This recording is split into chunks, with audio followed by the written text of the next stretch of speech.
pessoal, tudo bem com vocês? Eu sou a professora Natália e hoje nós vamos estudar as funções inorgânicas. Essa é a nossa aula 11 e é a primeira parte da aula 11, onde nós vamos ver, de forma geral, o que são as funções inorgânicas e falar um pouco delas. Bom, pessoal, para começar e para a gente falar sobre as funções inorgânicas, a gente precisa entender primeiro o que são substâncias inorgânicas. Então, por definição, as substâncias inorgânicas, também chamadas substâncias minerais, são aquelas substâncias que são formadas por todos os elementos químicos que nós temos na tabela periódica, com exceção do carbono. Porque o carbono ele constitui as substâncias orgânicas, né?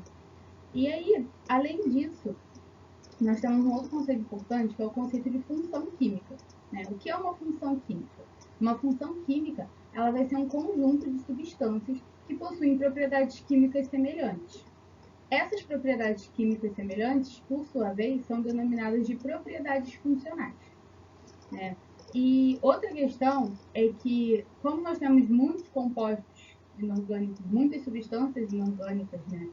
Essas funções químicas inorgânicas, elas são divididas em vários grupos. E são esses grupos que nós vamos estudar hoje, que são as principais funções químicas inorgânicas. São os ácidos, as bases, os sais e os óxidos. E antes de fato, nós estudarmos essas funções orgânicas, tem mais alguns conceitos que são importantes para o entendimento, né, dessas funções que a gente precisa estudar. O primeiro deles é a ionização. E o que é a ionização? A ionização ela é um fenômeno químico que vai acontecer quando os átomos que estão neutros são carregados eletricamente, ou seja, quando eles formam íons. Eles perdem ou ganham elétrons e formam íons. Então, né, a gente relembra aquele conceito que a gente já viu sobre os íons, né, que quando um átomo ele recebe elétrons, ele fica com carga negativa e ele forma um ânion. Já um átomo, quando ele doa elétrons, ele fica com carga positiva e forma um cátion, né? E aí, o processo de ionização, de forma geral, ele vai acontecer quando os átomos de substâncias químicas entram em contato com a água. Um exemplo que a gente tem é o ácido clorídrico, o HCl, quando está em contato com a água, ele vai se ionizar, gerando os íons H+, que é um cátion, e o Cl-, que é um ânion, certo? Já o segundo conceito que eu citei, pessoal, é o conceito de dissociação. A dissociação, ao contrário da ionização, ela vai ser um processo físico, né?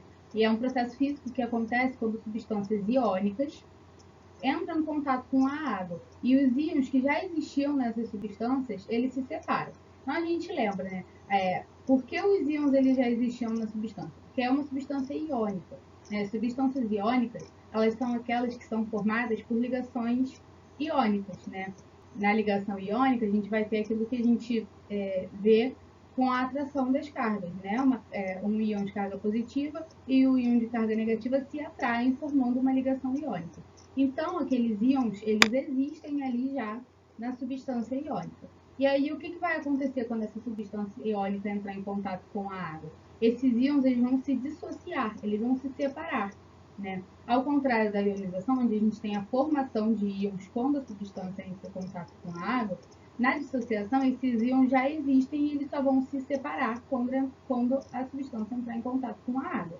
Um exemplo disso é o cloreto de sódio, o NaCl, quando entra em contato com a água. Se a gente colocar NaCl na água, a gente já tem ali no NaCl os íons Na+, e Cl-.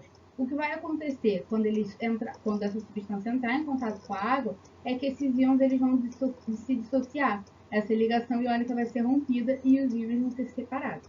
E por fim, associado a esse processo de ionização e de dissociação, nós temos o chamado grau de ionização ou dissociação, representado pela letra A. O que é esse grau de ionização, né?